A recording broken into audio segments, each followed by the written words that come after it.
Olá, meus queridos alunos do nono ano, tudo bem com vocês? Professor Gilmar na área, tranquilo? Vamos dar o pontapé inicial à nossa aula sobre modalização do discurso, vamos lá. Mas aí você pode ficar se perguntando, Mas que negócio é esse de modalização do discurso mesmo? muito bem, meu querido aluno, eu digo para você, todas as vezes em que nós dizemos algo, nós deixamos na nossa fala algumas marcas de julgamento de valores. Nós analisamos sempre que falamos através da nossa língua. E a gente faz isso voluntário ou involuntariamente.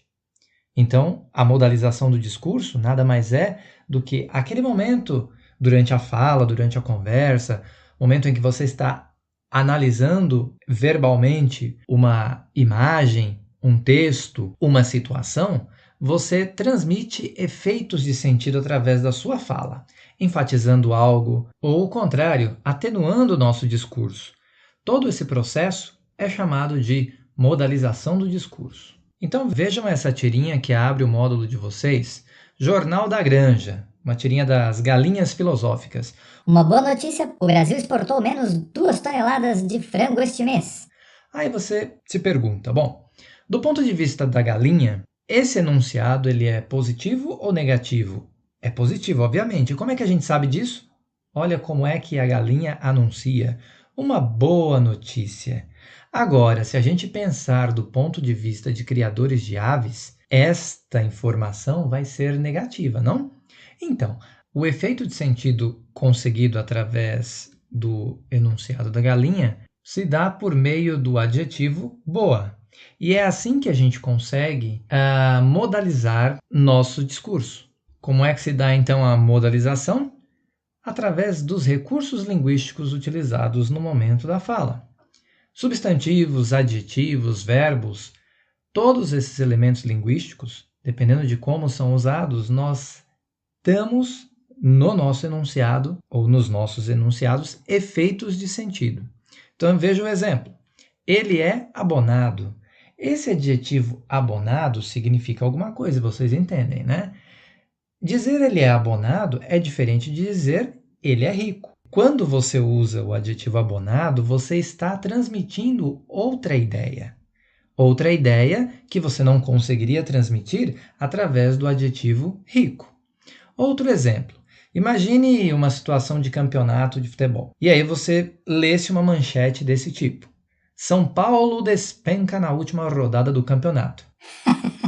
Bem feito, não sou São Paulino mesmo. Pois bem, o verbo despenca indica algo a mais, né? Não foi simplesmente uma queda, um tombo, mas foi uma queda vertiginosa de repente.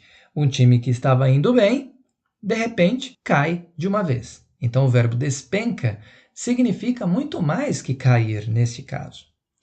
Ou o substantivo aqui com o grau de aumentativo, né? Um grau a mais, né? O substantivo gol. Foi um golaço. Dizer foi um golaço, golaço é muito mais que gol. Foi um golaço de bicicleta. Então, quando nós usamos alguns recursos linguísticos de determinada maneira, nós estamos fazendo o quê?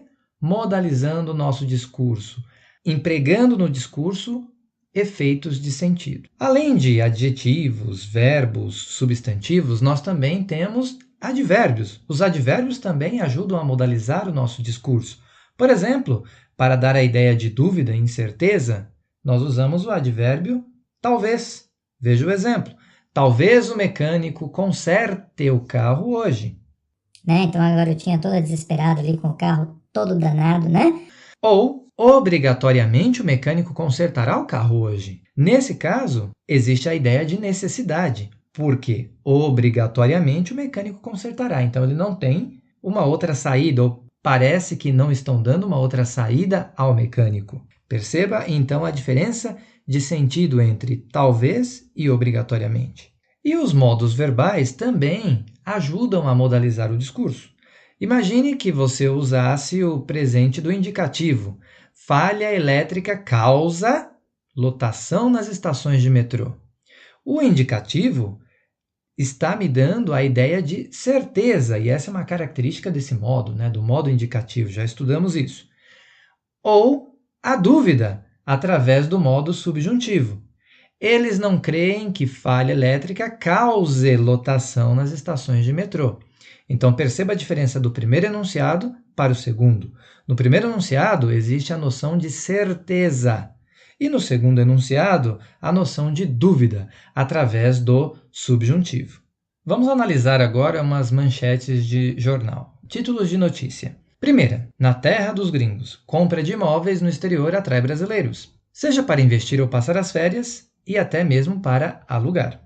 Segundo, a bola da vez. Portugal se transforma na menina dos olhos dos brasileiros que planejam deixar o país por causa da crise. Terceiro, Portugal atrai brasileiros que buscam imóveis no exterior. Proximidade cultural e preços inferiores ao de outros países europeus desperta interesse de brasileiros por imóveis de Portugal.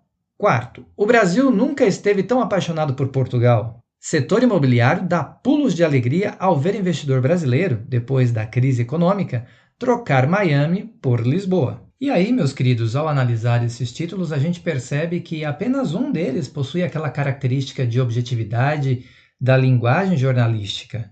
Você consegue observar e descobrir que título é esse. Os demais possuem juízo de valor. Alguns possuem até tom irônico. Agora vejam este exemplo. Estudos comprovam que exercícios diários reduzem risco de doenças cardiovasculares.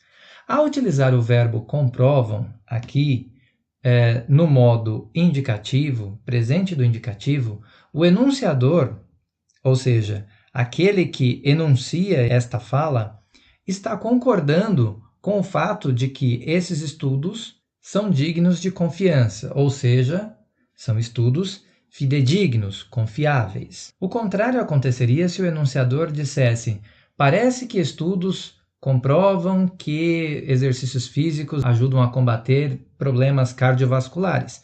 Aí, nesse caso, nós teríamos a dúvida colocada. Portanto, os recursos linguísticos utilizados por um enunciador modalizam o seu discurso e, portanto, gera efeitos de sentidos diversos. Muito bem, meus queridos, agora é com vocês. A partir dessa explanação, vocês conseguem já realizar as atividades propostas no portal Plural Maestro. Se dediquem, façam com atenção e até a próxima. Bye, bye!